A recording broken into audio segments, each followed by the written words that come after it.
Welcome to the Man Cave Podcast with Dan Casper.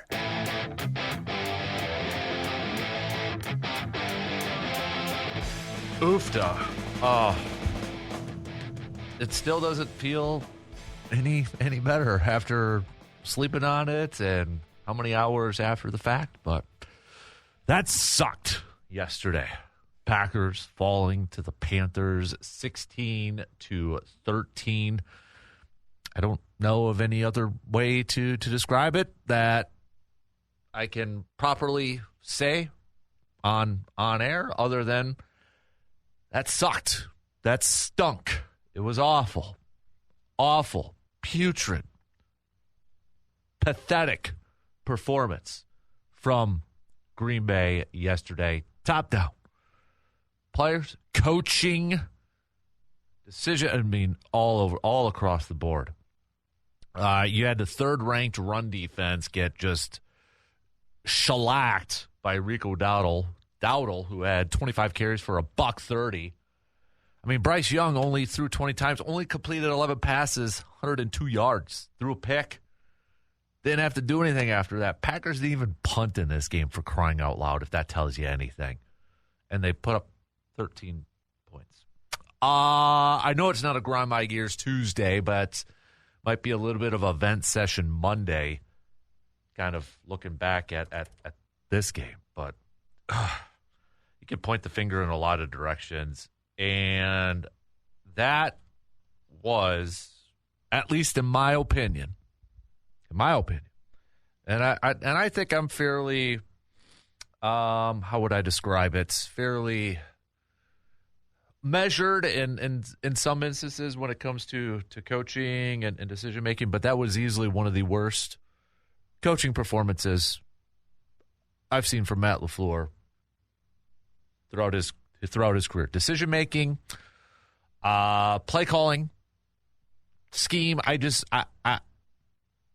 This year, to rewind it at the beginning of the year, I think heading into the season, there was a lot of fans, and given how the season ended last year in the postseason and such, and there's a lot that wanted to see, all right, kind of I don't know if prove it year is the right phrase or the right term to describe it. So there was a little extra pressure, I would say, from maybe more so from the fans, but maybe a little bit too from new president Ed Policy by, kind of saying, no contract extension, but he doesn't believe in a sitting duck situation with just a 1 year left either. So it was kind of like, okay, but he's not going to do it this year. But it was kind of a weird comment. But anyways, the point I'm trying to say is this is probably one of the most frustrating,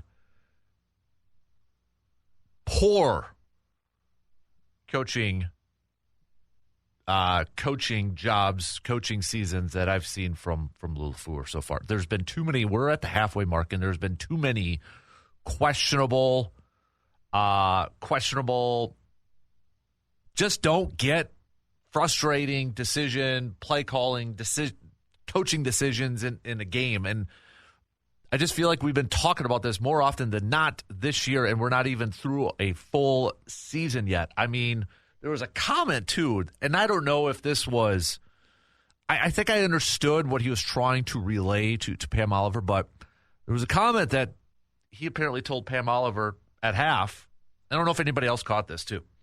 But Pam Oliver said that, when she talked to Matt LaFleur coming out of the half, Matt LaFleur said, this game is playing exactly how we thought it was going to play.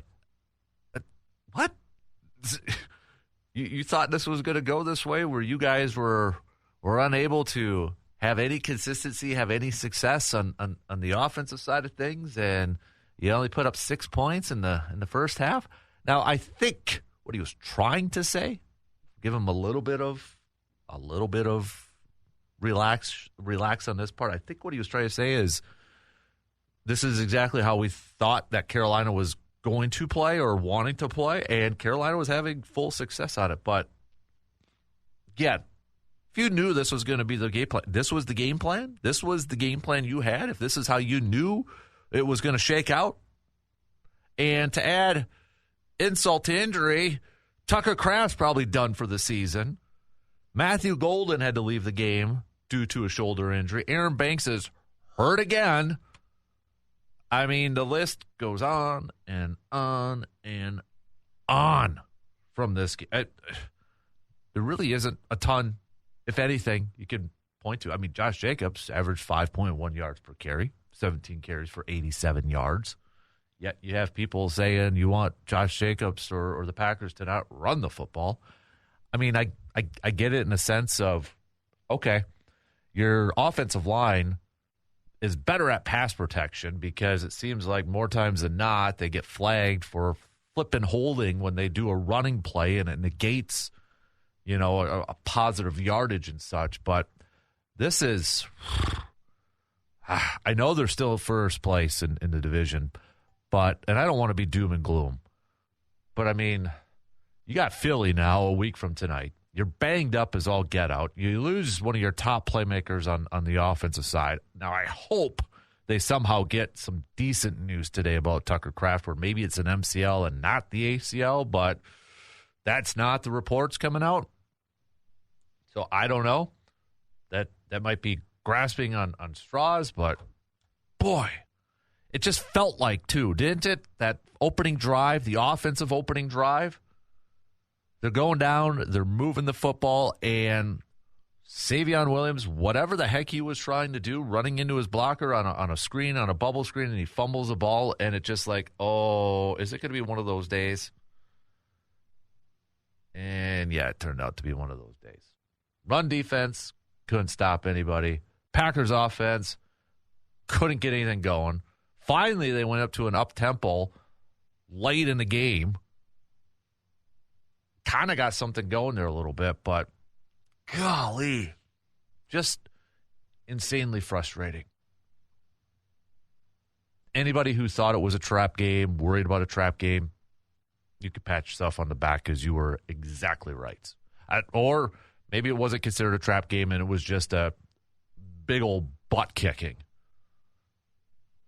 But an incredibly frustrating loss. I know Carolina, coming in, they're now 5-4. It's not like they lost to the Saints or something like that. And I understand it. It's just anybody who watched that game yesterday, you have to be frustrated from what you saw.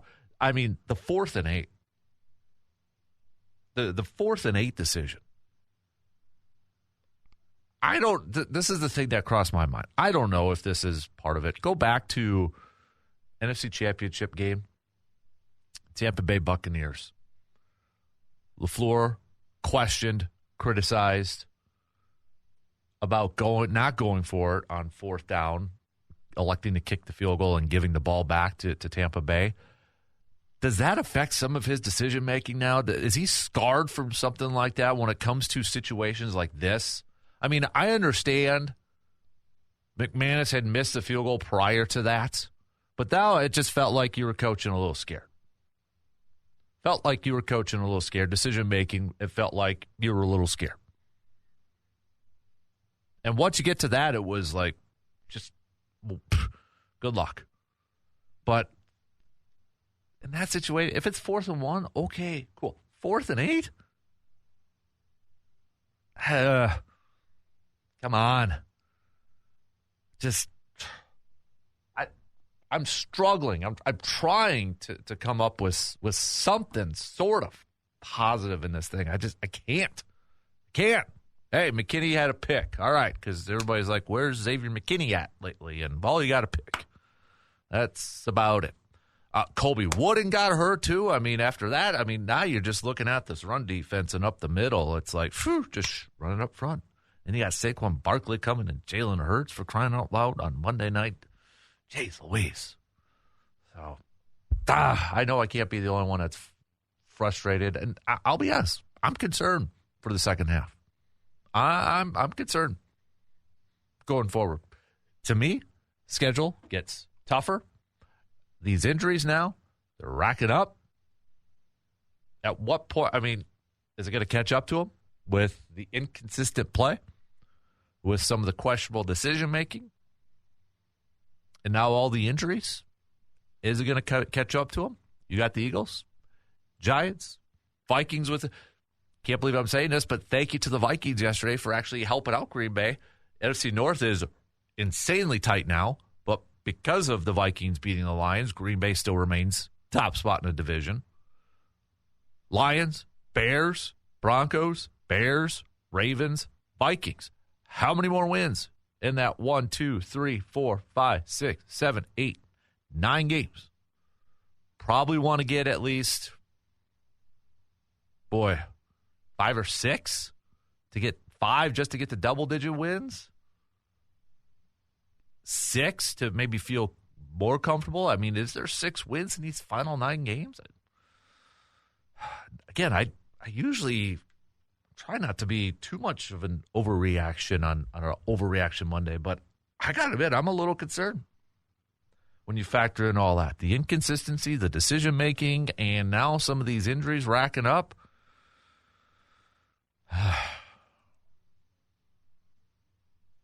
What about you guys, gals? Hit me up with a text, 715-830-1912 on that Shoe Doctor's bullpen line. Could comment on the video streams and such, but I'll say this: like I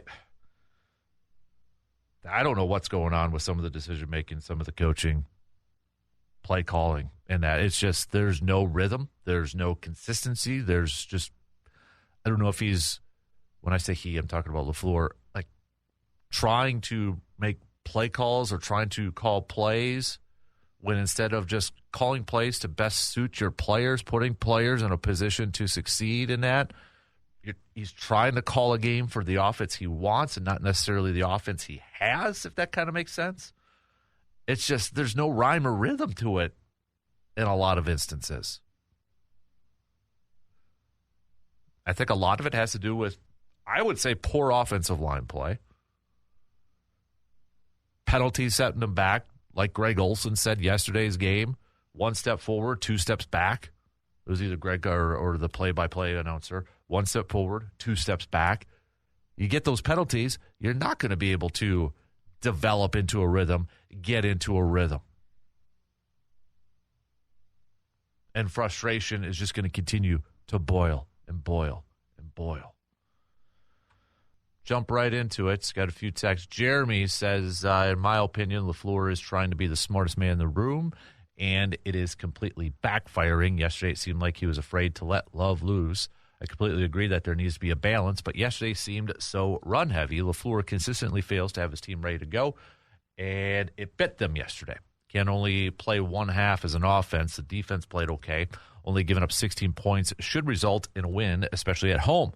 But that run defense was so bad. How do you give up a 19-yard run at the end of the game? Just a very ugly game, and most disappointed in the fact that they never were ready to go to start a game. I would say wash your hands and move on from this game, but I don't believe that LaFleur can help fix any of these issues. Evan says, I don't feel good about this at all, Dan, but there is this, I guess. And, yeah, I saw this, You're looking at 2010. They suffered their second loss by a score of 16-13 and lost Jermichael Finley in that. And I also saw another 2010 thing, too, where it was like heading into Week 10, every team now has at least – there's no team with 1 or fewer losses.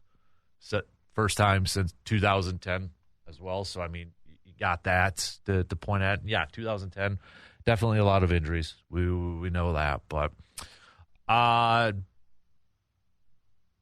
Benjamin in Eau Claire, I like that McKinney got a pick after I basically called him out last week. Maybe I should call out some more players. There you go, Benjamin.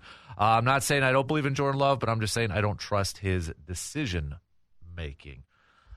See, the thing is, Benjamin, if you got a couple of specific examples, let me know. Like the 1 4th and 8th throw, that first of all, the play was stupid. The decision to go for it was stupid. Then I don't know what he was trying to throw all the way across the field. I don't know if he assumed that Romeo would come and try to get it in that. I don't know, but that was like, hey now. C-Bomb says, I don't care if Rico went for 250. We scored 13 against Carolina at home. I've been a Matt LaFleur apologist, but this loss, Matt better look in the mirror to see why they lost this game. Defense gave up 100 yards passing and 16 points. not scoring 20 or more at home against Carolina is downright an embarrassment. I'm with a lot of you right now in terms of Matt LaFleur. I don't get it. I don't get the game plans, the decision making, the play calls. I don't get it. I don't understand it. And going to the run, to me, a lot of it is just so predictable, too. Like, what happened? Where is this play calling sometimes that we've seen where it's like, oh, yeah, he's in the zone. But it seems to have become so predictable, especially when it comes to running the football. I mean, how many times it's like first down, you're going to run it. Or the shotgun. I mean, this has been a bugaboo for like Badger football fans for how many years? But like running out of shotgun formation, especially on short situations like 3rd and 1 or a couple yards, get behind the center. Run out from behind the center. And the pass routes, the passing concepts, I mean, they seem very generic, a lot of stick routes. Where's the creativity? I get it. You lose Tucker Kraft in this game, and it takes out a lot. It takes away from your game plan and such. But, okay, we're going to need to see some major creativity going forward, especially if, like, Matthew Golden is going to be missing some time because your pass-catching department is going to be lacking. And if you're going to go from Tucker Kraft to Luke Musgrave, one of the biggest differences you're going to see, well, a couple of them. One, Musgrave can't block like Tucker Kraft. Two, you're losing the best guy at yak, yards after catch. This is a heck of an opportunity for Luke Musgrave. There's no question about it. But you're going to have to adjust your offensive approach with him in there and not Tucker Kraft. The question is going to be, do we trust that that's going to change? Especially with the Eagles coming to town a week from today, Monday Night Football. With that defense. Oh, and the Eagles just got Jair Alexander, too. Not saying that's going to be a huge difference. It's just, like, weird, right? There's something going on with Ja. That situation's weird. Might be one good thing Green Bay did. Move on from that. But they could probably use a corner right now. I don't even know if he's going to play in that game or not. Another healthy scratch against Baltimore last week. Anyways, I digress. I look at this is one of easily, and I kind of like what C-Bomb said too. I've probably been a Matt LaFleur apologist. There's no question. This right now, though, the seats, I don't know if the seat's hot. I don't know if the seat's warm. I still don't think he's going to get fired this year. I know there's a lot of fans on social media that want him gone. I don't think that's going to happen right now unless there's an epic collapse now going forward. I don't see it happening. But that dude's got to change some of his philosophy. That dude has got to change. Something's going on. So, I don't know if he's overthinking it, like a couple of you said. But the decision-making, the overall flow of the offense, yes, you look at some of the numbers, and especially heading into that game, top 5, top 10 in a lot of offensive categories. But you look at the consistency part of it, and you just look at really kind of, we've all watched these games. We know. We see it. We don't box score scout it. We always felt like there was something there was maybe a couple things missing, whether it's just been complete 4 quarters of great offensive football. But we've watched these games. I mean, the Steelers won finally in the second half. Dallas, second half, they had to keep going because the defense couldn't get off the field. And then, the Cincinnati game, Arizona. I mean, we've all watched these games. We see it. We notice it. There hasn't been 4 complete quarters of offensive football this year, right? There just hasn't been.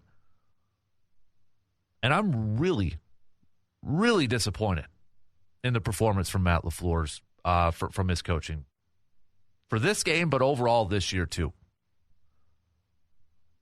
I'm really disappointed. And again, I think you all know me. I'm probably a little bit more cautious. I don't get, like after one bad game, fire that guy. I don't get that animated. I'm pretty calm, but I'm incredibly disappointed right now. There's just no reason for this. A lot of it starts with the offensive line, the penalties, the holding. That offensive line group has been, I would say, disappointing. The Elton Jenkins to center has not gone as smooth as I think a lot of people assumed it would go. Aaron Banks signing looks like a joke. I don't like the fact that they keep rotating right guards between Morgan and Sean Ryan. That just seems like a mess. So when you got that, when there's penalties and shuffling around guys and all that, and just poor play, I don't know if that factors into some of his thought process and calling plays and that, but it starts there, and it's kind of been a waterfall after that.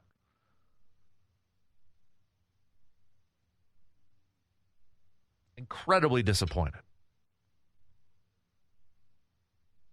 Now you lose a guy like Tucker Kraft, who was probably well on his way to, I would say, all-pro season. Assuming he's going to miss this whole year, the rest of the year now. This is where, if you're a coach and a play caller, a lot of it is going to be on his shoulders now. Your back is against the wall. Yes, you're still in first place in the division. We're going to hear that all week. Hey, we're still first place in the division. We control our destiny. We got a lot of football ahead of us. Blah blah blah. We're going to hear all those talking points this week. And I know we're all getting frustrated by some of the coach speak from Matt LaFleur. But we're going to hear it again this week. But we're not stupid. We see how this team is trending. We see the injuries. We see the inconsistency, okay? It's not all hunky-dory. It's not all gravy. But this is where Matt LaFleur, as you as the head coach and you as the offensive play caller, you have to improve. You have to look at yourself in the mirror. You have to help out your team right now. No Tucker Kraft. An offensive line that is inconsistent. Jaden Reed's not going to be back yet. How do you, as an offensive play caller and a schemer, get the most out of your offense and get this offense running at a consistent rate? How do you, as a play caller, help combat some of these injuries? How are you going to adjust? A lot of people bringing up that 2010 season. They lose Jermichael Finley. They lose Nick Barnett. All these guys, right? Yes, Aaron Rodgers upped his game to another level that year. The defense played well. But you lose a lot of those guys. You do have to give a credit to the coaches, Mike McCarthy, for adapting. Okay, we lose this guy because they went into that 2010 season really going to feature Jermichael Finley that year. He gets hurt against Washington. He's done for the year with a meniscus. They adjusted. We saw the emergence of James Starks later on in the season when he was able to play. Matt LaFleur needs to do that same thing. What is he going to do differently? How is he going to adjust as not only the head coach, but as a play caller? A lot is riding on his shoulders for this second half of the season. And we need to see a better coaching performance. Uninspired. Flat. Anything you want to use to describe yesterday's game is probably accurate.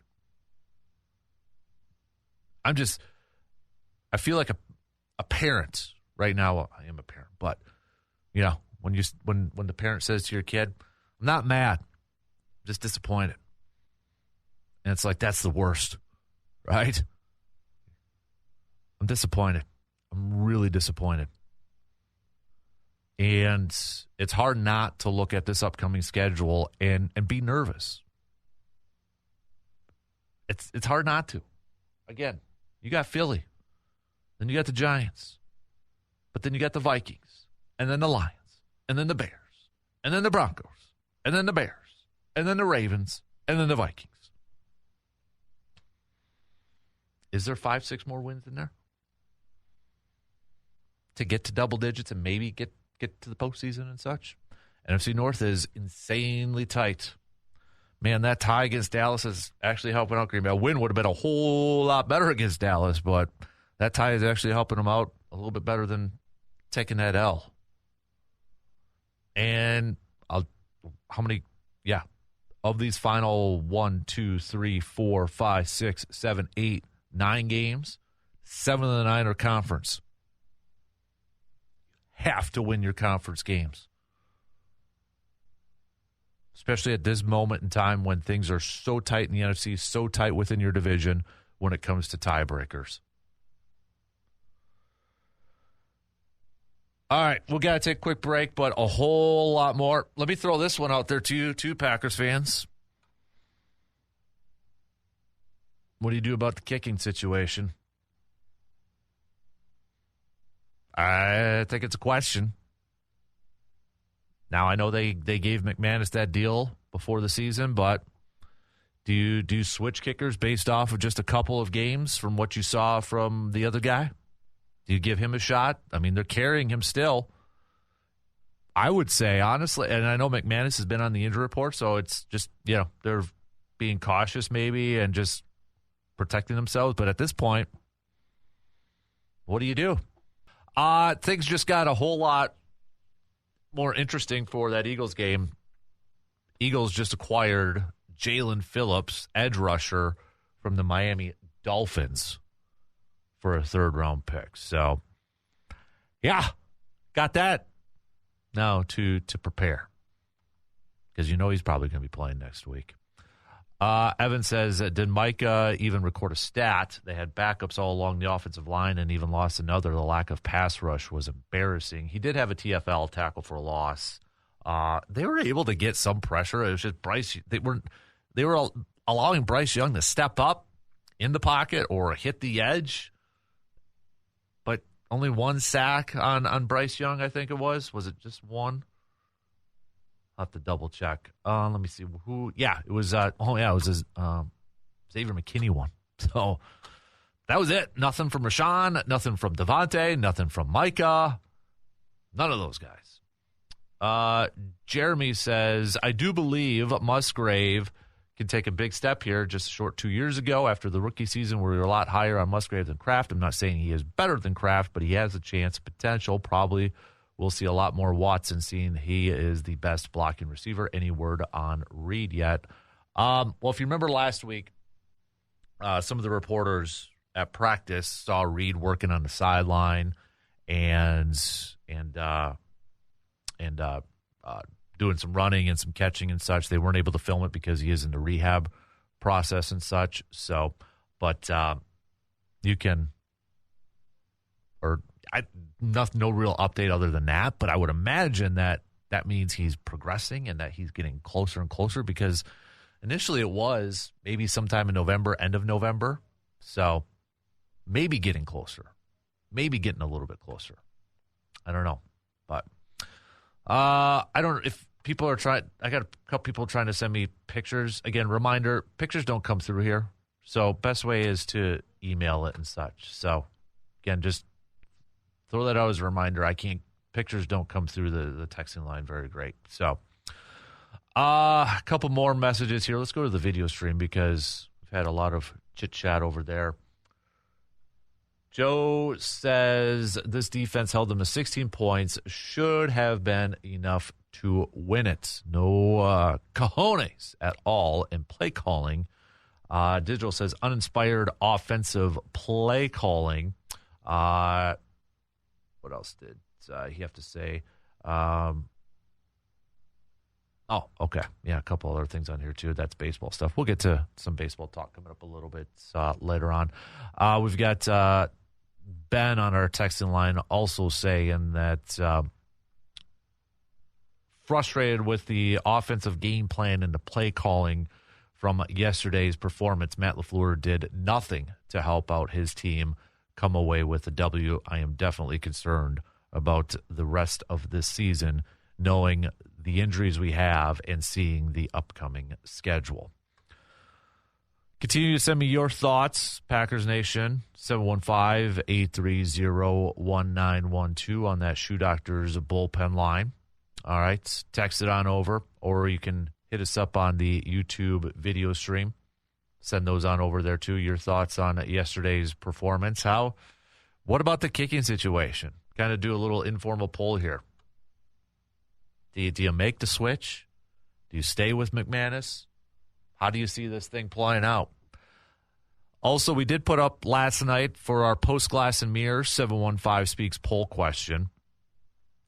About the halfway mark right now. It's tight in the NFC North. How do you feel this division is going to be played out? Who's going to win the division? Green Bay still at the top. Lions falling yesterday, their third loss. Bears are at the same record, 5-3. Vikings at 500 at 4-4. Who do you feel is going to come away with the division? We know the Packers schedule. If you look at the Lions' upcoming schedule, Commanders now with no Jaden Daniels. Then they got the Eagles. Then they got the Giants, Packers, Cowboys, Packers. Commanders, Eagles, Giants, Packers, Cowboys, Rams, Steelers, Vikings, Bears. Bears' upcoming schedule. They've got Giants, Vikings, Steelers, Eagles, Packers, Browns, Packers, 49ers, Lions. And then the Vikings' upcoming schedule. They've got the Ravens, Bears, Packers, Seahawks, Commanders, Cowboys, Giants, Lions, Packers. Who do you got? Two questions. The other person? Yeah. My other side. What would it take to bench McManus when you have a guy waiting in the wings that can kick a 68-yard field goal? I don't know if you mean 61 because that was the record, but maybe you can. It could probably, yeah, you probably could. Also, is it fair that we can call this a very undisciplined football team? I will be curious with the whole kicking situation because they still have Haversick on the roster. They did give McManus the contract, though, in the offseason. However, another miss yesterday. Got a quad issue if he's still dealing with that with McManus. Do you think they make a move? At what point do you make the move is probably the question. Do you IR him, maybe?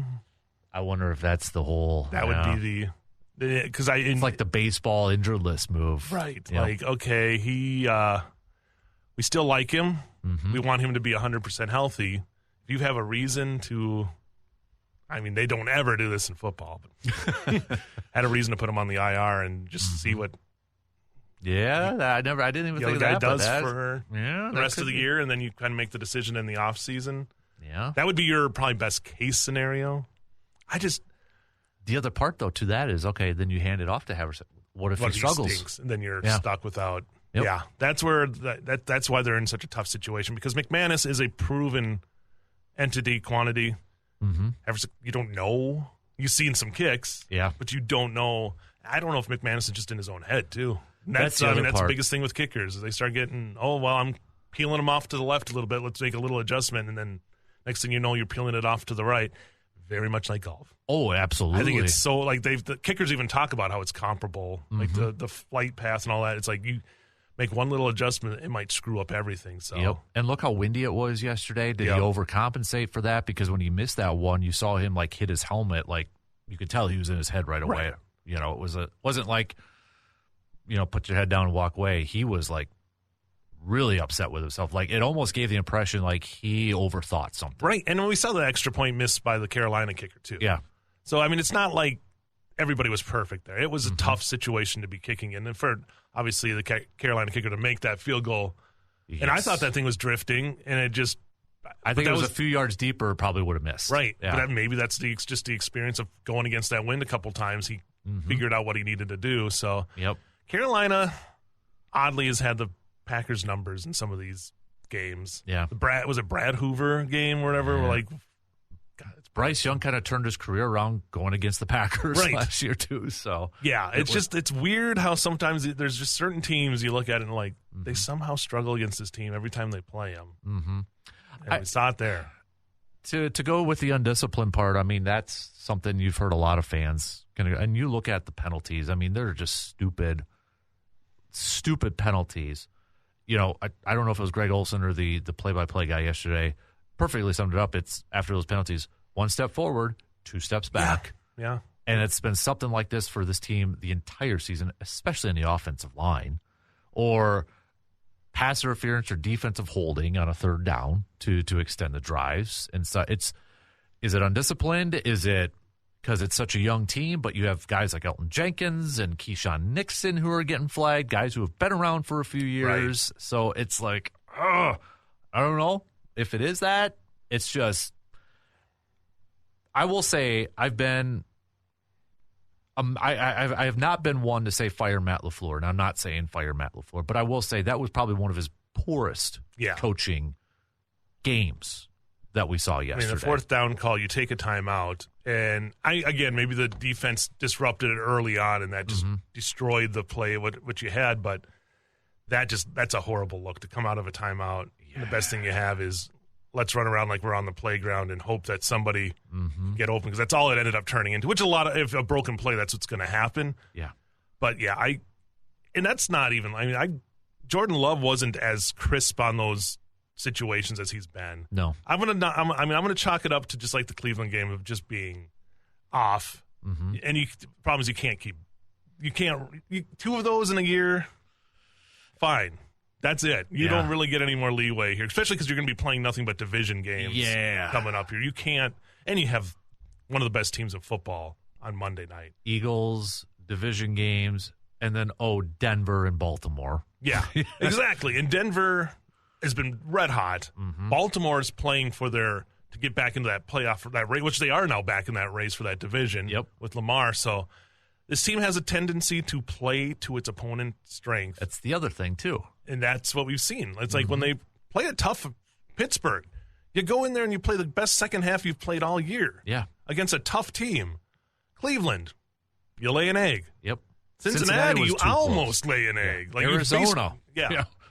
So I just think that it's a weird team that they got to figure out how to keep that even keel. Because I think they're getting up for the big games, but then kind of sleepwalking through these. I think the defense they were lucky with 16-13. Mm-hmm. I think the way that they were running through the middle of that defense at times, getting 6 yards on first down. It wasn't creative running scheme. It was just straight up turn around, hand it off to Rico, and go up the middle. I don't know if it was just, hey, Bryce Young's got to beat us. Yeah. But when they're given 7 yards and you're having 2nd and 3 or second, it was 2nd and short a ton of times. And even if they miss on the 2nd down, they find a way to pick it up on 3rd. Again, that game could have been a blowout. It allows Carolina to do what they did in the first half, go for it on 4th down a couple times and pick up 4th and 1 and such. You know, they got lucky on the first one where it was a penalty that got pushed back and they had to go punt it, I think, too. I didn't realize this. You know, Micah Parsons did have a TFL. This is from Next Gen Stats. He had 0 pressures. First time, right? First time in his career without a pressure, and that was against a banged-up offensive line against Carolina, too. And I don't know if he's banged up more than we know. Because, I mean, obviously he looked good at the end of the Pittsburgh game, but you don't know. You don't know how. But he just didn't have the burst. Mm-hmm. And again, with pass rushers, we can talk. Like, you expect them to have a sack every game. It's not going to happen. Mm-hmm. There's going to be times when they're just going to go and burst, but that was just an alarming how well they defended him. Yes. And the rest of that, like, there was really not a whole lot of pressure on Bryce Young. No. And I think it was because they were doing so well with that running game, you couldn't completely sell out. Right. And that goes on Halfley. He's got to look at it like, okay, maybe we game planned wrong. Mm-hmm. We thought they were going to come out try to beat us with the pass, but when they have a 2-headed running machine, like Chuba didn't really do a lot. He's been kind of banged up, but yeah. It's almost like, did they rest on their laurels a little bit? Hey, we're the third-ranked rush defense in Green Bay. Right. Well, Rico's been on a tear as of late, you know, so it's like, hey, now, just because you're averaging under 80 yards per game, you got a guy who's hot. He reminded me of like a healthy Josh Jacobs. Just the way he would hit the hole, and next thing you know, he's got 6 yards. Yep. You think, they're going to bottle him up, but he finds that little space there and just would be through, and next thing you know, he's got close to a first down, if not more. Like it was puzzling to watch just how much they ran right through it, and now you're scared because who do you have coming up? Saquon Barkley, who, if he's healthy, I know he was questionable this week on the bye week. Mm-hmm. Yeah. But if he's healthy and ready to go after a week off, you've got to find a way to stop that. And that's a leap in talent. It is. So.